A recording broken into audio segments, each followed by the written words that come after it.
Dans cette séquence, on aimerait déterminer l'original de grand H de P égale 6 sur P carré plus 4. Faites une pause sur la vidéo, essayez de chercher tout seul et venez voir si vous avez juste. Donc déjà, on va devoir essayer de trouver quelle est la bonne formule. Si on regarde tous nos éléments, on voit qu'elles ressemblent énormément soit à celle-ci, soit à celle-ci. Quelle est la différence entre ces deux fonctions? Ici j'ai oméga, soit ici j'ai P la variable. Et ça, c'est extrêmement intéressant. Si on compare, nous, on n'a pas de P. Donc 2 sur, ce ne sera pas L. Donc on va aller s'intéresser à L. Et on me dit que je dois être sous la forme oméga sur le même oméga, mais mis au carré. Donc ça veut dire que ce grand H de P, on va devoir le transformer pour qu'il soit bien mis sous cet élément.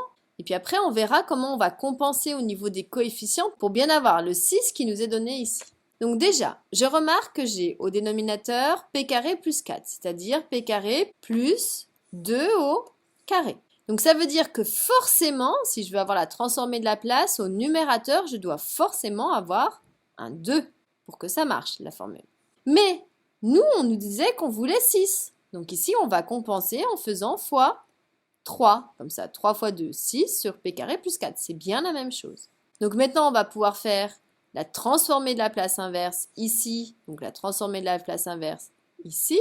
Donc ça veut dire que grand H de P se transforme en petit h de T. Et on avait vu que la transformée de la place d'une constante fois une fonction, je laissais ma constante. Donc on laisse toujours la constante et on multiplie par la transformée de la place inverse de L.